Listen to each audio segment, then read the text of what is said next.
And they always made it a journey that everyone has to take. Yep.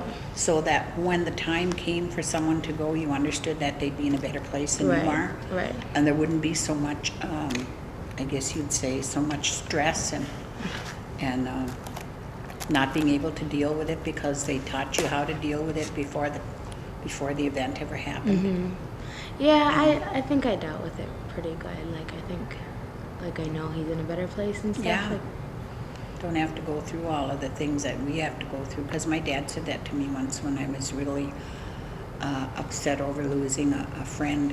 And she wasn't only a friend, she was a cousin. And I and her were real good friends. We were like sisters.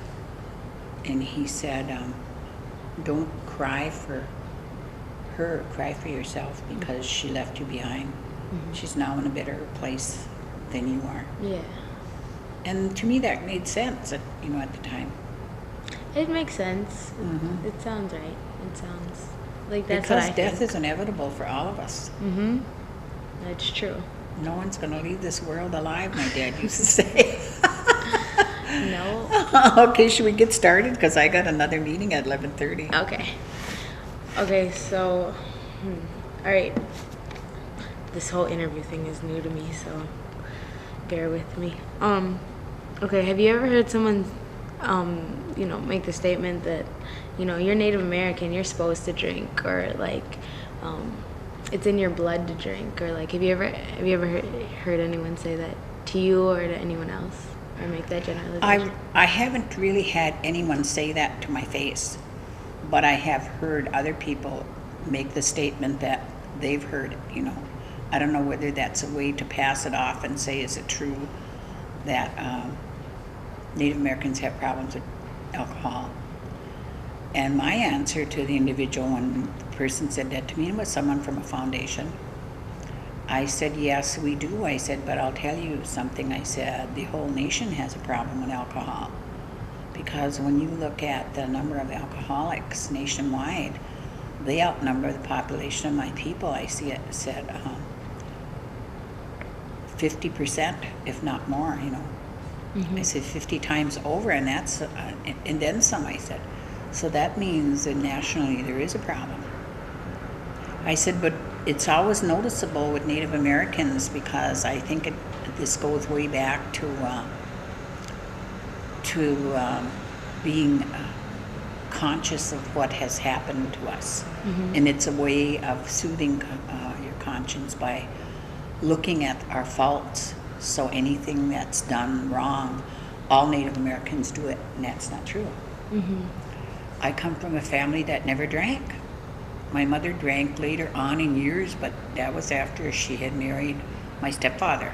And she did it at a what would you say, a social level? Mm-hmm. So I didn't come from a family where I see my folks drunk, Experience. and left us to fend for ourselves. I never had that happen. So in my case, that's not true, but in some cases it's been. And one of the things that I always try to remind people of is the fact that a lot of people don't drink just to drink.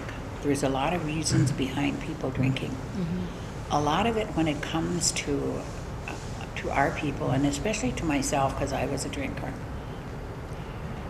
it's a way of getting away from reality. Mm-hmm. And looking at a way of forgetting all of the hurt that you feel, And some of us, it takes us a longer time to realize that we pile hurt on hurt by drinking. Mm-hmm. And some of us never realize it. And that's how I put it. But and I think that's true, because a lot of times, when I was upset, I would go to the bar. Mm-hmm. Have you ever heard someone, make the statement that, you're Native American, you're supposed to drink, or like, it's in your blood to drink, or like, have you ever heard anyone say that to you or to anyone else, or make that generalization? I haven't really had anyone say that to my face, but I have heard other people make the statement that they've heard it, I don't know whether that's a way to pass it off and say, is it true that Native Americans have problems with alcohol. And my answer to the individual, when the person said that to me, was someone from a foundation. I said, yes, we do. I said, but I'll tell you something. I said, the whole nation has a problem with alcohol. Because when you look at the number of alcoholics nationwide, they outnumber the population of my people. I see it said 50%, if not more, you know. I said 50 times over, and that's, and then some, I said. So that means that nationally there is a problem. I said, but it's always noticeable with Native Americans, because I think this goes way back to being conscious of what has happened to us. And it's a way of soothing your conscience by looking at our faults. So anything that's done wrong, all Native Americans do it, and that's not true. I come from a family that never drank. My mother drank later on in years, but that was after she had married my stepfather. And she did it at a what would you say, a social level? So I didn't come from a family where I seen my folks drunk, you know, and left us to fend for ourselves. I never had that happen. So in my case, that's not true, but in some cases it's been. And one of the things that I always try to remind people of is the fact that a lot of people don't drink just to drink. There's a lot of reasons behind people drinking. A lot of it, when it comes to our people, and especially to myself, because I was a drinker, it's a way of getting away from reality and looking at a way of forgetting all of the hurt that you feel, you know. And some of us, it takes us a longer time to realize that we pile hurt on hurt by drinking. And some of us never realize it. And that's how I put it. But and I think that's true, because a lot of times, you know, when I was upset, I would go to the bar. So, like, would you say that it's as a Native American that's addiction, or is it just as you as a person? I think it's an addiction as individuals, and how they can handle stresses of life. And when you look at us as Native people, we have a lot more to handle. We're what I always call the forgotten child. When you look at the forgotten child, it's my people are always at the bottom. Our people, I should say, are always at the bottom of the list for anything. If you look at things today, the only time that we're put up in front is when it comes to chemical dependency and alcoholism, you know. But when it comes to anything else, you'll never hear us mentioned, like housing, education, you know. It's always the poor blacks or Chicanos or Asian people or Somalis, but we're never included. Yeah, I know what you mean. So do you think that, like, Native Americans and alcoholism, like, just that as a whole, like, do you think that's accepted by, like, just by anybody? Just by, like, say, Native Americans, or just by, like, the society, just the world? I think the, what's the term I should use? I think the label of us being alcoholics has been accepted socially in this country. I don't know about other countries. But I think that's a label that's been placed upon us because of the fact that a lot of Native Americans have alcoholic problems. But I don't think it's a total of our population, because there are many that do not drink, do not have that problem. You know, the broader society can drink every weekend and call it social. But when we do it, we're drunks, you know. So there's a difference. It's always labeling of who you want to label, and that's what this country usually does. So, like,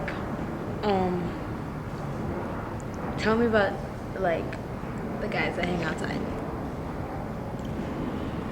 Well, we've tried to help the guys that hang outside, and we don't force them to stop drinking. But what we do is we try to give them some encouragement by feeding them and giving them counseling, probably lessons once a week, where we do talk about drugs and what alcohol does to you. And we've sobered up a few that have went on their way, but you can't force someone to give it up. They have to want to give it up. So we work toward wanting them to give it up. We've had a difficult time with them hanging around the center because this to them is their, I guess you would say their home. They think because it's the center, this is the place that they're welcome, and we don't really relish it ourselves. Yeah. But now it's not only attractive. It isn't just Indians that are hanging around here. It's a number of other people who are hanging around here. And drug selling goes on then, and they use some of the chronics to do it. Yeah. They use kids to do it. And because the police don't come around here as often as they should in other places. Now, if this was St. Louis Park or someplace, that would never happen. But this is not St. Louis Park, so it happens. Right. So, what We've are been the working on problems? trying to put a stop to the hanging around outside, you know. But you can't really do anything just because it's a public place, right? Well, you can in a sense that it's if they're littering and that's what they're doing, because that's against the law too. But we just can't catch the ones who are doing it. We have to clean up the litter once it's done. But you can get them from loitering on the property, even if it's a public place. It's just that we have to have cooperation from the police, when the police come around. And Do you think that like it's your duty as, you know, what are you, the executive director? Do you think that it's your duty as the executive director to do something about it? well, I think it's my duty as the executive director to see what can be done about it, and and I've done exactly that. We now have what you call safety meetings once a month, and we invite the police. We've invited the transit company because a lot of people hang in the bus stop. But I personally can't go out there and run them off all the time. Right. But I can use whatever means are available, which doesn't seem to be working. We've even looked at getting security cameras so that we could tape what goes on in the areas, but because of the way the building is built, there's many nooks and crannies that they could hide, you know. So we try to look at where we could put the cameras and they would best serve the needs. And when we looked at it, we need so many cameras that the cost was like $37,000. Oh my God. Yeah, Just to do that. yeah. But it is my responsibility to see what I can do. At least I see it as that, you know. And I have tried real hard, and I think everybody knows that I've tried. What do you think is like the root of the problem? Like, I don't know. I think a lot of people have tried to, you know, try to find ways to help them, but I don't think that they found the problem first. And so, what do you think is the problem? Like the real core problem? I think it's a whole deeper thing. Like some of them are alcoholics that need the drugs to exist, or the booze even to exist, the alcohol.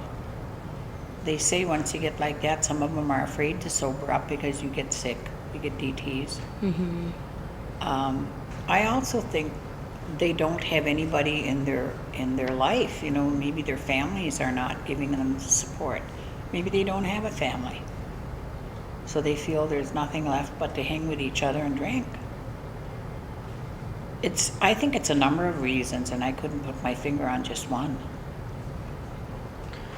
So, do you think that you could tell me a personal experience with alcohol, just with like Well- maybe something that had an impact on your life? Maybe like maybe if you don't drink now, like that's why you don't drink now, or just Well, I think when I stopped drinking, and I never used to drink every day of the week, I was what you call a weekend drunk. I drank all weekend.